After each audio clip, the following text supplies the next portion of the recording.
Let's talk launching. Specifically, let's talk launch mistakes because it's really easy to get stuck in gear and in hosting choices and in building new pages for our website and forget that when we're using this as a tool to market our business, we've got to make sure some things are lined up from the jump so that we see the results we want to see. Welcome to the More Profitable Podcast with Stacey Harris. I'm Stacey, and this is the spot to learn more about the strategies, tactics, and tools you need to build your more profitable podcast. My team and I work every day with podcasters like you to shift shows from frustrating time sucks to productive members of your sales team, because your show should be built to generate and convert leads. So let's get into it. So often when I have conversations with potential podcasters, I will call them, around launching, we're talking about like how many downloads should I expect? How quickly will I see sales? Or honestly to the like swinging the pendulum the other way, how long do I have to provide value before I'm allowed to make an offer? These are crazy questions because ultimately they're not going to get you anywhere. Building downloads, chasing vanity metrics, or avoiding selling out of fear of losing listeners is not going to build you a podcast that is the engine in your marketing machine. It is not going to help you build a podcast that generates, educates, and convert right fit clients.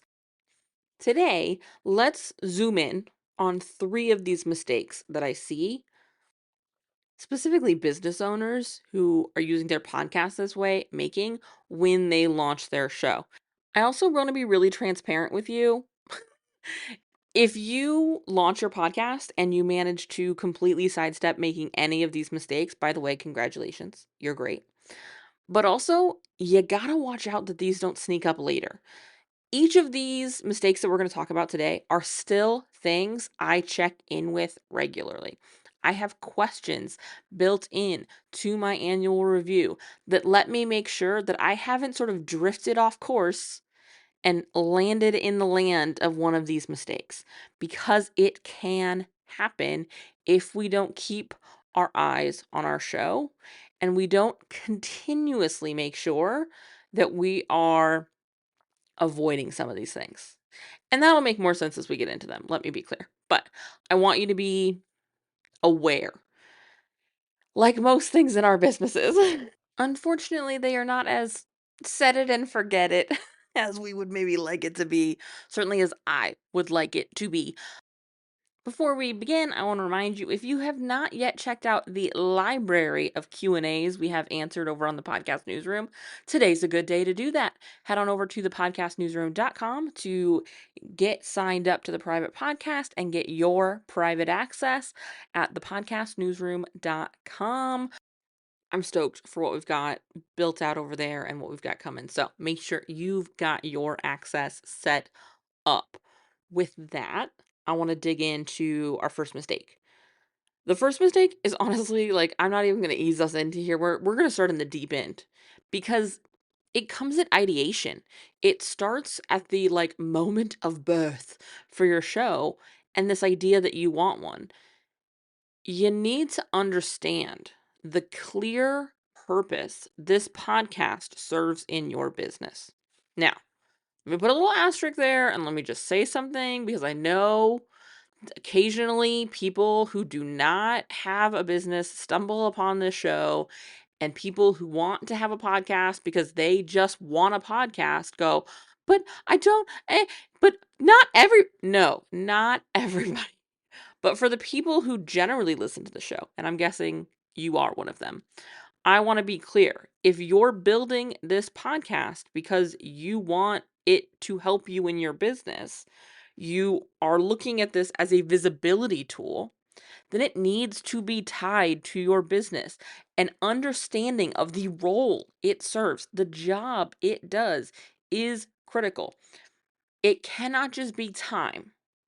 It cannot just be everyone says you should. It cannot just be that my coach has one. It cannot just be that my competitor, someone else in my space, a big popular service provider, coach, consultant, whatever it is in my niche has one, and so I should have one too. That is not a plan. That's not a strategy. That's not a role it can fill in your business. That is you checking a box that you hope that if you check this one, everything works out on the other side. You are signing yourself for a lot of work. You are signing yourself up for a lot of frustration, and you are not signing yourself up for any kind of results on the other side of this output. You have to understand why for you and your business now is the right time. You have to understand what in your business this podcast supports. You need to understand where it ties in. And let me be clear, even if you have a primary objective, for example, the primary objective of this show, the primary objective of every show we work with, from a podcast production standpoint, certainly, is to make sales, is to generate sales. This is a conversion tool for me, and it's that way for most of our clients. It doesn't mean it doesn't do other things. We've got a client who runs a membership, a very cool membership. And part of what their podcast does, frankly, is retain members in their membership. Because oftentimes their members who love them are not necessarily reading every single email, are not necessarily seeing, checking in on the membership platform and in the community and seeing what happens. However, because this client has a plan that we build quarterly together that helps them say, here's what's happening in our container this month. Here's what we've got going on. Here's the thing we just did. Here's the thing we're doing later. Here's the beginnings of what you learn in this training. It ties into their membership so well that it doesn't just attract new members, it helps them retain their current membership, because more often than not, their members are coming in and going, I'm so glad I listened to the podcast today. That's how I knew this training was happening. It doesn't matter that they get emails. It doesn't matter that that's happening, because they've continued their habit of listening. And so, yes, there's going to be the primary benefit, and there can be spillover benefits, but none of those benefits are possible if you don't go into it understanding what you might like those benefits to be. You cannot build a podcast that generates you clients if you don't, from the beginning, have the intention and are not building it with that direction in mind. It's like if I, living here in Southern California, was like, I want to go to Croatia. And I just started walking left. It is not going to get me to Croatia. Even though I'm here and Croatia is where Croatia is, and those are fixed places that are definitely possible to get to A to B, I'm not going to get from A to B unless I know I want to get to B and I start making decisions that point me in that direction. Unless I build a plan that gets me from Irvine, California to Croatia. And I don't know why I picked Croatia today, but I did. Have you been? I've never been to Croatia. Now I kind of want to go. So this is the first big mistake. I will tell you the largest way this manifests, and this has come up in sales calls for the Launch Accelerator that we ended up not moving forward with. I suggested that they get some clarity around other things. What this most often manifests with, so the red flag I want you to look for, is everyone says I should have a podcast. My coach thinks this is the right time. When someone else is assigning to you a podcast, it's a real good indicator that your podcast is going to be a struggle. If the drive and desire for your podcast to exist is not coming from you, and I'm not saying that no one before I started my podcast said you should start a podcast. I started my podcast because I was having a conversation with my coach, and my coach said you should start a podcast. But here's what I said before that. I'd really like to have a podcast, but I don't know if I can. And then my coach said, no, you should totally have a podcast. That would be great. What do you want it to, why do you want a podcast? And then I went into, frankly, all of the things I talk about on this show all the time around, I wanted it to be a way for me to connect with my audience and really walk them through what was happening and show them what was possible and be an example of my work and my expertise. Spoiler alert, that's what I built. But it wasn't because my coach told me to. It was because my coach gave me permission to action something I had previously been afraid to explore. And that's that nuance that I want you to be looking for. Because that's going to allow you to then have the conversation of what role does this fill in my business? It's going to allow you to start tying your show directly to your offers, to your nurture sequences, your email setups, your sales strategy as a whole, frankly. Whatever piece of that you want it to. But it only happens when you intentionally make that decision from the start. And so if you know right now, I want to start this podcast or I'm continuing this podcast because it's my best method of communication, because it supports my clients or my prospective clients in identifying that this is the problem they have, this is how they want to fix it, and I'm the person they want help fixing it. If you know all of that and you're ready to start rolling into your content, I want you to avoid this next mistake. Mistake number 2 is you start with the wrong content. I genuinely try not to say that there is good and bad content, although there is. But unfortunately, the wrong people assign bad to their content when we say that. Because unfortunately, the people who actually have bad content never think they might have bad content, which is a good indicator that you probably have good content because you are afraid it is wrong. You are afraid it is bad. It's like that cliche of like the dumbest person in the room never thinks they're dumb.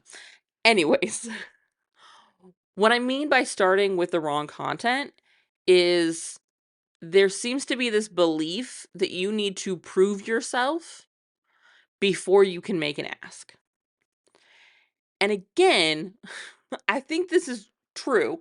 I think it is right. You shouldn't just open up with like, hey, come buy my thing. There does need to be value.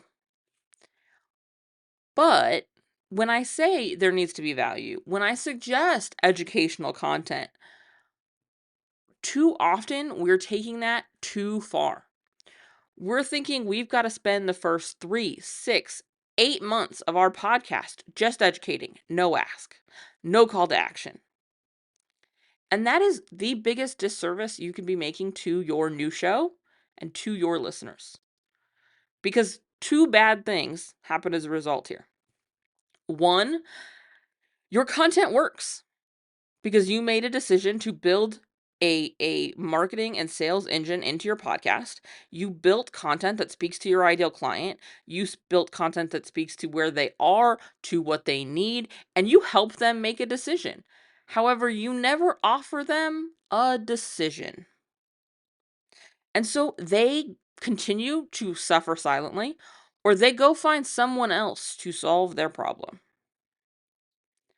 On the flip side of this, you may see that you go from providing free educational content all the time to 3, 6, 12 months in, you decide, all right, I have earned enough respect. I have put out enough free content. Now I'm allowed to make an ask. And you get email after email going, why would I buy your $12 program? Your podcast is free. How selfish of you to put this behind a paywall. You have built that entitlement into your audience. You have built that expectation that everything you know, all of your expertise, should be readily available to them. These are the 2 outcomes of building content that only gives and never making the ask.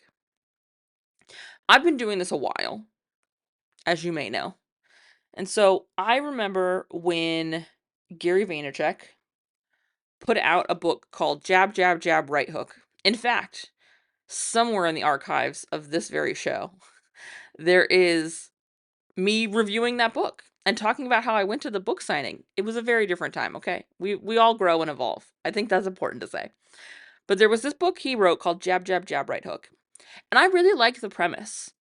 But here's the problem. The people who like that premise are the people who are only jabbing and are not hooking. And what I mean by that is it's give, give, give, give, give, offer. Give, give, give, give, give, ask. Give, give, give, give, give, offer. You have to follow the give, give, give with the offer, with the ask. Or the give, give, give is not going to get you anywhere. And I think too many business owners took that so deeply to mean that they weren't giving enough. When in reality, most of us are skipping the hook. We're skipping the offer. We're skipping the ask. And so I want to encourage you, when you launch your show and you start building all of this really incredible, valuable, important content, tie it into your offer. Tie it in to your call to action. Give them that next step. Give them that decision to make. Because if you skip that decision, if you skip that offer, if you skip that ask, you are winding up the top, but never letting it spin. You have to give them a next step. Otherwise, you force them to sit in their own discomfort. It's like you led the horse to water and then prevented them from drinking. They're like, this is how you fish. Now go live in the desert. You told them what was possible for them, but never gave them a chance to go get it. Now, yes, some people are going to go get it. And those folks are likely going to go get it elsewhere. Elsewhere where somebody is making the ask. Where they may or may not actually end up getting the possible that you just told them about. If you want to be making sales from your podcast, you cannot be so focused on value that you forget to make an ask. Yes, value is important. This episode, value. I am teaching you something here. This is education. These are red flags. These are things you need to be looking out for. These are things that you can go and use even if we never work together. But you've already heard me on the Podcast Launch Accelerator. You've already heard me offer you an opportunity to get on my email list with the podcast newsroom. You're, spoiler alert, in just a few minutes, going to hear me talk again about the Podcast Launch Accelerator. Because I want to help you sidestep these mistakes. I want to help you build a show that gets you results as fast as possible. Yes, podcasting is a long game. But it gets shorter when we start showing up and doing things in a way that present people with an opportunity to say, yes, this is what I want. Let's freaking go. That comes from making sure you are setting up those opportunities and giving them those calls to action. Education is critical, but only when paired with an action for them to take. The third piece I want to talk about is a little different. Our first two pieces really tie together, right? We're tying our show to our offers, and then we're actually making that offer. This third piece is not something that's really a mistake that happens when you're still in like pre-launch and you're prepping. It actually happens once you launch. I think most podcasters realize that they're going to have to keep feeding the beast as far as episodes, right? They're going to have to build a process and a system or a habit, if nothing else, of getting their episodes recorded and out. But they forget that they also have to market their episodes. You have to market your marketing. You have to tell people those episodes exist. And So often I see people launching their show and putting a lot of thought into how they're going to get people excited and who they're going to have help them promote the show and street teams and brand ambassadors and giveaways, and there's all of these ways that I'm going to build excitement for my new podcast. And I get that because it's exciting. But here's what I want you to remember. It is going to be a whole lot harder to market your 6th episode than it is your first. It's going to be even harder to market your 12th. And so, yes, get your community involved. Get your colleagues and biz besties and mastermind buddies and coaches and clients. Yes, get them on board. Tell them you've got an exciting new show. But also, 6 months after your show exists, when you've had a conversation with somebody you met at a coffee shop and they bring up something you talked about on your podcast last week, tell them too. Be as excited to talk about your podcast 6 months into it, frankly, 6 weeks into it, as you are on day one. Build into your process of recording and releasing episodes, marketing your episode.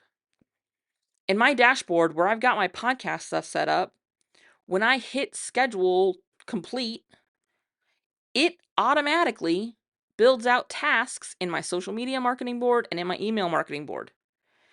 And in there, those then get assigned to me as get the email out for this episode, get the social media out for this episode. This also helps when I go to re-release an episode because I can go in and click the email and the social media I used to promote that asset last time. I want you to make sure that you're marketing your episode with the same fervor and excitement the whole length of your show. This actually comes up a ton in our podcast strategy intensives when we're talking to folks about growing their show and getting in front of new audiences. And I'm like, yeah, so I looked at your social media platform, LinkedIn, Instagram, Threads, whatever it is that they use. I always look at them when I do the audit before the show, or before our call rather. And I didn't see you mention the show. Like, it's not in your bio. I didn't see any promo in the grid or in your latest posts that promoted the podcast. They're like, "Oh yeah, like it's not perfect, and not every time we release an episode." It's like, how do you expect anyone to be excited about your show? You're not excited about your show. And so when you are building out your process, when you are figuring out what your system is going to be, don't be so fixated on the launch that you forget to build into your process the ongoing marketing of your episodes. Because when I sit down with Launch Accelerator clients, they are stoked. They want to know how to launch their show. And the thing I tell them that they often look at me a little bit surprised that I'm saying is I care very little about how you market the launch of your show. I care a whole lot more how you market in month 2 of having a podcast or month 5 of having a podcast. I want it built into your process because you having a new show will naturally end up in your social media, will naturally end up in conversations with your biz bestie and your colleagues and your clients. Promoting episode 685 will not. It just won't. And so build it into your process from the beginning. It will help you avoid the overwhelm, and it will help you avoid pod fade. Because part of the reason pod fade happens, and we've got a whole episode talking about this, I'll link in the show notes, but part of the reason it happens is overwhelm. And not feeling like you're getting any result for your output. There's no return on the time and energy and, yes, financial investment you're making with your podcast. But you can't expect there to be one if you're not telling people it exists. You simply can't. And I have absolutely been guilty of seasons of this where the only marketing I did was on the episode release day, and an email went out to the email list and was like, cool, we're good. Check, check, check. Now I do more. Because I built it into my process. I built it into the system because I treat that part of it as part of me building the whole rest of the asset. And that allows me to make sure that I'm actually getting a result for my output. The result you're getting for your output starts day one. It starts the moment you make the decision to launch your podcast. This is why I built the Podcast Launch Accelerator, because I wanted you to be able to have a place that you could go and partner with somebody to sit down and look at your sales strategy, map out your content strategy, understand the impact on your marketing plan, and know that your show can deliver results. Know that it's built to deliver results. I'm going to point you to a conversation. I will put it in the show notes. We actually have one current production client, who we launched their show last year.